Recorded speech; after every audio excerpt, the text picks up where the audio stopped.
নমস্কার সবাইকে।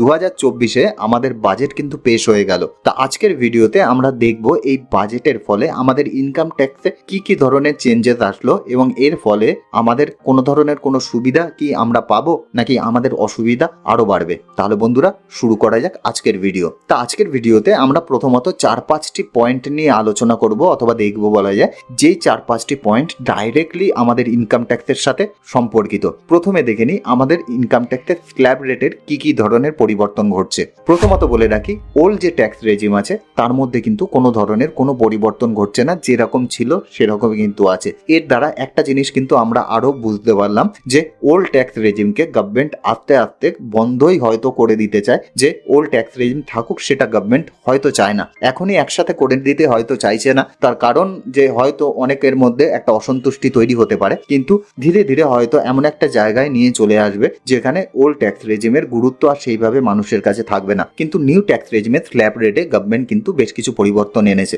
প্রথমত 3 লাখ টাকা পর্যন্ত যে বেসিক এক্সেমশন লিমিট ছিল সেটা কিন্তু 3 লাখ টাকা পর্যন্তই থাকছে, কিন্তু 3 লাখ টাকা থেকে 7 লাখ টাকা পর্যন্ত এখন আমাদের 5% হারে ট্যাক্স পেমেন্ট করতে হবে। 7 লাখ টাকা থেকে 10 লাখ টাকা পর্যন্ত আমাদের এখন 10% হারে ট্যাক্স পেমেন্ট করতে হবে। আগে কিন্তু 3 লাখ থেকে 6 লাখে 5% আর 6 লাখ থেকে 9 লাখে আমাদের 10% ট্যাক্স পেমেন্ট করতে হতো। এই ক্ষেত্রে কিন্তু দেখা যাচ্ছে যারা এই ব্র্যাকেটের মধ্যে পড়ছে, অর্থাৎ 5 লাখ টাকা অথবা 7 লাখ টাকা থেকে 10 লাখ টাকা ইনকামের মধ্যে যারা পড়ছেন, তাদের ক্ষেত্রে অল্প হলেও তাদের ট্যাক্সের পরিমাণ কিন্তু কমবে। এরপরে যাদের রোজগার 10 লাখ টাকা থেকে 12 লাখ টাকা পর্যন্ত ট্যাক্সের রেট থাকবে 15%, 12 লাখ টাকা থেকে 15 লাখ টাকা পর্যন্ত 20%, আর আগের বারের মতন 25%-এরও কোনো রেট কিন্তু নিউ ট্যাক্স রেজিমে নেই। একেবারে 15 লাখ টাকার ওপরে যদি কারো রোজগার চলে যায় তাহলে ডাইরেক্টলি 30% ট্যাক্স কিন্তু আমাদের পেমেন্ট করতে হচ্ছে। তাহলে বেসিক্যালি আমরা দেখতে পাচ্ছি আমাদের কিন্তু এই 6-7 লাখ টাকা থেকে 10 লাখ টাকা পর্যন্ত যাদের রোজগার রয়েছে তাদের ক্ষেত্রেই ম্যাক্সিমাম সুবিধাটি পাওয়া যেতে পারে। এরপরে 2 নম্বর যে পরিবর্তনটি ঘটেছে সেটা হলো স্ট্যান্ডার্ড ডিডাকশন।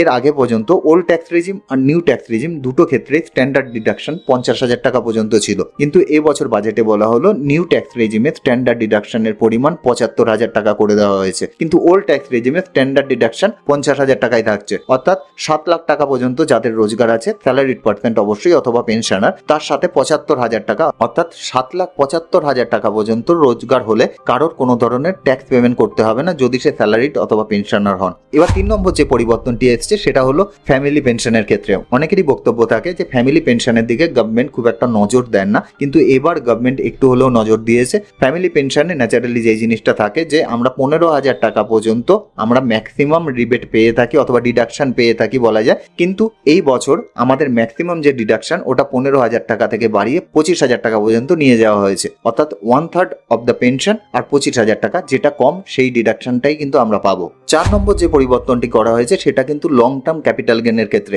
এতদিন পর্যন্ত শেয়ার অথবা মিউচুয়াল ফান্ড কেনাবেচা করলে যদি কারো লং টার্ম ক্যাপিটাল গেন হয়ে থাকে, সেক্ষেত্রে 1 লাখ টাকা পর্যন্ত লং টার্ম ক্যাপিটাল গেন হলে আমাদের কোনো পরিমাণ ট্যাক্স দিতে হতো না, কিন্তু সেটা 1 লাখ টাকা থেকে বাড়িয়ে এখন 1,25,000 টাকা পর্যন্ত করে দেওয়া হয়েছে। এটাও কিন্তু আমাদের কাছে একটা ভালো সুখবর বলা যায়, কেননা এখন আমরা যে ট্যাক্স হারভেস্টিং আছে সেটা 1 লাখ টাকা নয় 1,25,000 টাকার উপর করতে পারি। এখন আপনি কিভাবে ট্যাক্স হারভেস্টিং করতে পারেন, অর্থাৎ আপনার টাকার উপর আপনি নিজেই কিভাবে ট্যাক্স বাঁচাতে পারেন সেটা জানতে গেলে এই ভিডিওটি অবশ্যই দেখবেন, তাহলে কিন্তু ট্যাক্স হারভেস্টিং করে কিভাবে আপনার ট্যাক্স আপনি বাঁচাতে পারবেন সেটা কিন্তু জানতে পারবেন। আর 5 নম্বর হলো কোনো ইমুভেবল প্রপার্টির ক্ষেত্রে যদি আমাদের লং টার্ম ক্যাপিটাল গেন হয়ে থাকে, সেক্ষেত্রে এতদিন পর্যন্ত আমরা দেখতাম যে আমাদের 20% ট্যাক্স দিতে হতো, কিন্তু এখন থেকে সেটার উপর 20% ট্যাক্স আমাদের পেমেন্ট করতে হবে না। 12.5% ট্যাক্স আমরা পেমেন্ট করলেই আমাদের কাজ হয়ে যাবে।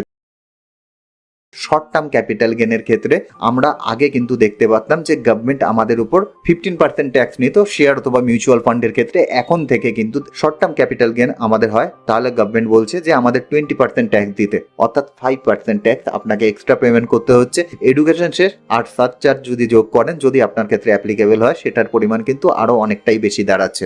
2 নম্বর হলো লং টার্ম ক্যাপিটাল গেনের ক্ষেত্রে। লং টার্ম ক্যাপিটাল গেনে আমরা দেখতাম শেয়ার মিউচুয়াল ফান্ডের জন্য আমাদের 10% ট্যাক্স পেমেন্ট করতে হতো, এখন থেকে 10% ট্যাক্স পেমেন্ট করলে গভর্নমেন্ট বলছে হবে না, আমাদের 12.5% হারে ট্যাক্স পেমেন্ট করতে হবে লং টার্ম ক্যাপিটাল গেনের ক্ষেত্রে।